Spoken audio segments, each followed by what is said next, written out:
Convicted felon Donald Trump has had a difficult 4 years. Hundreds of his former administration officials and influential Republicans have spoken out against him, and in some cases have endorsed his competitor, the honorable and wonderful Kamala Harris.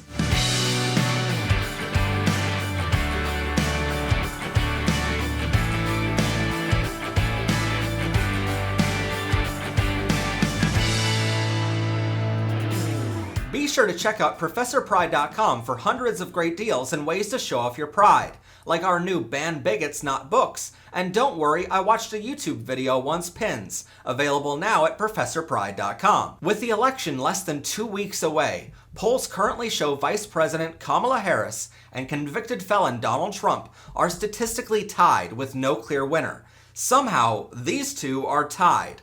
This means it all comes down to every single American getting to their polling place on election day and making their voices heard. Speaking of which, you can use the link below to register to vote, find your polling place, and make a plan to vote on November 5th. But while MAGA supporters might be screaming louder than ever for their proclaimed savior, over 200 high-profile Republicans have put country over party and endorsed Kamala Harris. And for possibly the first time ever on this show, I honestly have to congratulate Republicans on a job well done in putting our democracy first and not following the MAGA cult leader. First up to bat is former House Representative for Wyoming, Liz Cheney. She is the daughter of former Vice President Dick Cheney, who served under President Bush from 2001 to 2009. On September 6, 2024, during an event at Duke University, she stated her intent to vote for Kamala Harris, saying, "And as a conservative, as someone who believes in and cares about the Constitution, I have thought deeply about this, and because of the danger that Donald Trump poses, not only am I not voting for Donald Trump, but I will be voting for Kamala Harris." Next is Dick Cheney. Get your mind out of the gutter. At the same event, the former vice president also announced his intent to vote for Harris in November, saying, "In our nation's 248-year history, there has never been an individual who is a greater threat to our republic than Donald Trump. He tried to steal the last election using lies and violence to keep himself in power after the voters had rejected him. He can never be trusted with power again. As citizens, we each have a duty to put country above partisanship, to defend our Constitution. That is why I will be casting my vote for Vice President Kamala Harris." Next up, you may remember Alberto Gonzalez from the George W. Bush administration. He was his Attorney General. On September 12th, he did an op-ed in Politico stating, quote, "As the United States approaches a critical election, I can't sit quietly as Donald Trump, perhaps the most serious threat to the rule of law in a generation, eyes a return to the White House. For that reason, though I'm a Republican, I've decided to support Kamala Harris for president." The character of the person we elect in November is particularly important today, because the current members of the House of Representatives and the Senate have proven spectacularly incapable or unwilling to check abuses of executive power. Alberto Gonzalez brings up an excellent point. Constitutionally, the executive branch was supposed to be the weakest branch of the government, whose only job was to defend the country and to enforce the will of the legislative and judicial branches. That's why you might hear Republicans like Trump keep blaming Kamala and Joe Biden for not doing enough as president. Our founding fathers didn't want the president to have dictator-like powers. That's the whole reason we broke away from England and became the United States in the first place. Throughout our history, presidents have chosen to expand or contract the power of the presidency, mostly while the legislative or judicial branches sit back and watch. President Ulysses S. Grant was known for being very much a hands-off president, who allowed the legislative branch to do what they're meant to do. However, in recent decades, successive presidents have increased the power of the executive branch, from the Patriot Act, which allowed essentially warrantless wiretapping, to the Obama administration being given the power to kill an American overseas if they were deemed to be an enemy combatant. Now, with recent Supreme Court decisions, the president is immune from prosecution while in office, and immune from prosecution for official acts. That begs the question, who decides what an official act is? Well, it's the president, of course, and that is what Donald Trump's Project 2025 is relying on to give him unquestioned and uncontrollable power if elected again. As you can see, Alberto Gonzalez is 100% correct. The checks and balances placed into our government with a Trump-controlled Congress and Trump-appointed federal judges and Supreme Court have proven woefully inadequate in stopping a president on a crime spree. Just as one example of this, Trump arguably committed treason on the United States. The Supreme Court said he's immune from prosecution, and now he's running again and has an unbelievable 50-50 chance of being president again. Nobody is coming to save us, so we need to save ourselves. Next up is Republican Representative Adam Kinzinger. He appeared as a speaker at the Democratic National Convention this year, saying in his speech, Donald Trump has suffocated the soul of the Republican Party. His fundamental weakness has coursed through my party like an illness. Then I urge you, make the right choice. Vote for our bedrock values and vote for Kamala Harris. You should know Kinzinger has been a frequent critic of Trump throughout his tenure as a representative. Now we have former Georgia Lieutenant Governor Geoff Duncan. The governor was asked by Trump to, quote, find the votes in 2020 to turn the state red and swing the election back to Donald Trump. They chose democracy over party and declined Trump's request to rig the election. Geoff later spoke at the Democratic National Convention this year, saying, let me be clear to my Republican friends at home watching. If you vote for Kamala Harris in 2024, you're not a Democrat, you're a patriot. To my fellow Republicans at home that want to pivot back towards policy, empathy, and tone, you know the right thing to do. Now let's have the courage to do it in November. Next up, we have Stephanie Grisham, who was the White House press secretary under Trump and chief of staff to First Lady Melania Trump. She resigned on January 6, 2021, when she saw thousands of Trump supporters violently breach the Capitol, while Donald Trump did nothing about it. She spoke at the Democratic National Convention as well, stating, behind closed doors, Trump mocks his supporters. He calls them basement dwellers. On a hospital visit one time when people were dying in the ICU, he was mad that the cameras were not watching him. He has no empathy, no morals, and no fidelity to the truth. He used to tell me, it doesn't matter what you say, Stephanie. Say it enough and people will believe you. I love my country more than my party. Kamala Harris tells the truth. She respects the American people, and she has my vote. Next up is a man you likely never heard of because his positions have never been political before. His name is William Webster. He served as the CIA and FBI director under Ronald Reagan and George H.W. Bush. Keep in mind that this guy was directing the CIA back when the Soviet Union had spies actively trying to hurt us. He was spectacularly good at what he did. He recently signed on to a letter of more than 100 Republican national security and foreign policy officials who worked under various presidential administrations, from Carter to Trump. The letter states, quote, we expect to disagree with Kamala Harris on many domestic and foreign policy issues, but we believe that she possesses the essential qualities to serve as president, and Donald Trump does not. We therefore support her election to be president. Speaking of people who can make you disappear, next up is John Negroponte. He was the director of national intelligence for President George W. Bush.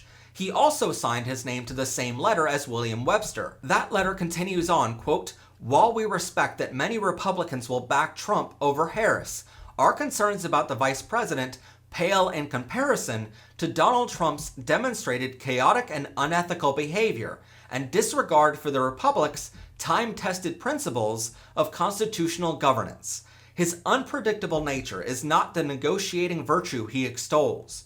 To the contrary, in matters of national security, his demeanor invites equally erratic behavior from our adversaries, which irresponsibly threatens reckless and dangerous global consequences. Moving on, we have Cassidy Hutchinson. She was a former staffer for White House Chief of Staff Mark Meadows under Donald Trump. She testified before the House January 6 committee in 2022 about Donald Trump's actions on that day, how his mob of deplorables assaulted democracy and the free and fair election of our nation. She spoke to MSNBC on October 2nd, stating this. I've known for quite a long time number one, that I would never in my life vote for Donald Trump ever That you made again. clear. That you did make clear. Yeah. I hope so. Thank you for acknowledging that. I have also known for a long time, whether the nominee was at one point going to be Joe Biden, now Kamala Harris, that I was going to cast my vote for either candidate, now Kamala Harris and Tim Walz. She used her experience as an aide to Trump's chief of staff, Mark Meadows, Trump's comments in meetings, and his choice of J.D. Vance as his running mate to make her decision. She stated that a candidate's character really matters and that both Harris and Walz have working class backgrounds. She went on to say, Kamala Harris is from a working class background. Tim Walz is from a working class background. Those are the people that Donald Trump claimed to represent, but actually exploited and manipulated their support. So, I say to Republicans who may be on the fence, I understand how frightening it can be to potentially break with your party. I also understand that there are concerns, and very valid concerns, about inflation. But Donald Trump and J.D. Vance cannot be trusted with the Constitution. They cannot be trusted to uphold our rule of law, and they can't be trusted to enact responsible policy. Moving on to Mike Pence, Trump's former vice president has stated that he will not endorse Donald Trump for president. He stopped short of saying he's going to vote for Kamala Harris, just saying, quote, I'm going to keep my vote to myself. For Mike Pence, that is about as damning as it gets for Trump. Can you think of any other former vice president who didn't endorse their running mate in recent history? I certainly can't. You may recall that Trump's murderous mob was chanting, "Hang Mike Pence." The January 6th committee heard testimony that Trump was in support of hanging Mike Pence. Think about that for a second. The president was in support of murdering his running mate. But for MAGA supporters, it's still a mystery why the man doesn't support Trump. Or is it that MAGA supporters think Mike Pence is the traitor for following the Constitution over blindly supporting their cult leader? Who knows? And while we're on the topic of running mates, we have to talk about J.D. Vance. The current vice presidential candidate on the Republican ticket with Trump has said in the past that Donald Trump is, quote, America's Hitler. What a great endorsement your running mate made of you, Donald Trump. Last but certainly not least, General Mark Milley. Believe me, we've saved the best for last. He is a retired general in the United States military. He served as the 20th chairman of the Joint Chiefs of Staff under Trump and was confirmed in a nearly unanimous vote of 89-1 in the U.S. Senate. And just as a word of caution here, he has the mouth of a sailor. On June 20th, 2020, peaceful protests were going on following the murder of George Floyd. Trump ordered federal officers and police to use tear gas and riot control tactics to disperse protesters, simply so Trump could have a photo op in front of St. John's Episcopal Church. You might recall this now famous photo of Trump holding the Bible upside down. To think the man is now selling Bibles. Anyway, Milley walked with Trump across Lafayette Square, but quickly realized that this gave the appearance of military approval of domestic affairs. He did not stay for the photo op, stating he felt sick and was, quote, f***ing done with this.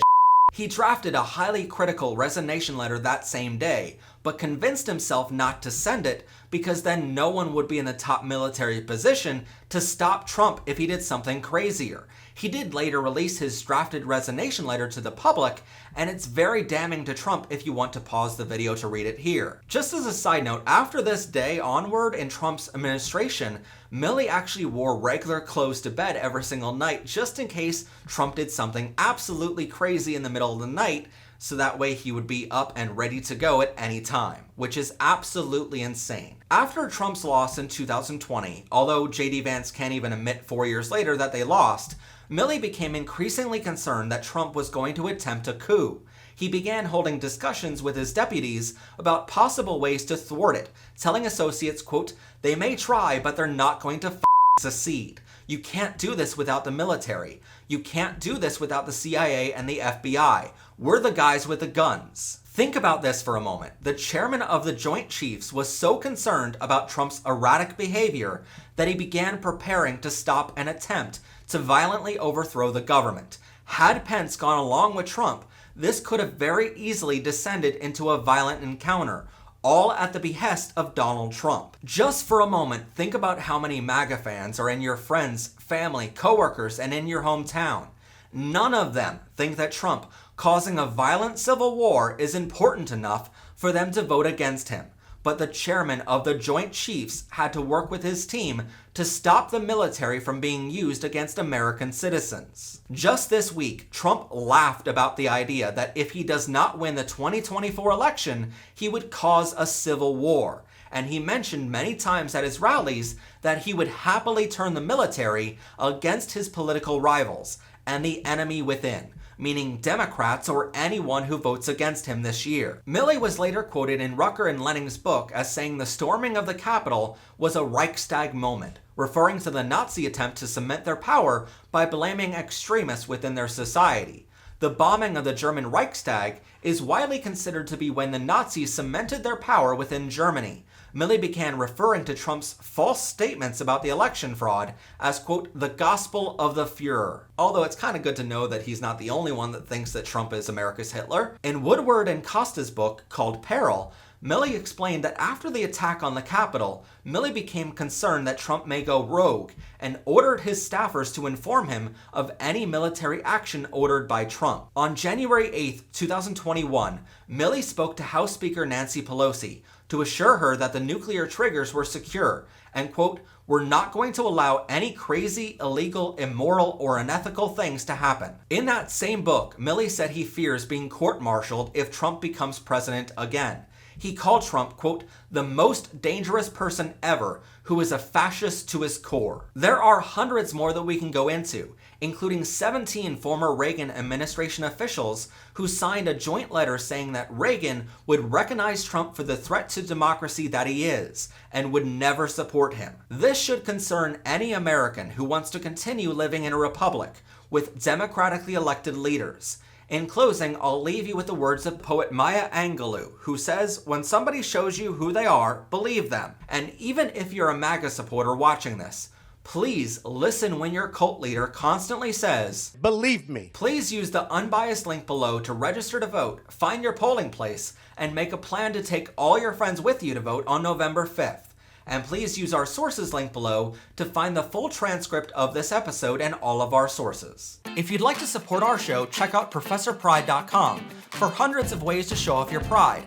Check them out now along with our LGBTQ books, magnets, pins, umbrellas, digital downloads, and more at ProfessorPride.com. Special thanks to our members and subscribers this month who proudly support our work providing LGBTQ education and resources. Please subscribe to our channel or click on this video to continue enjoying Powered by Rainbows.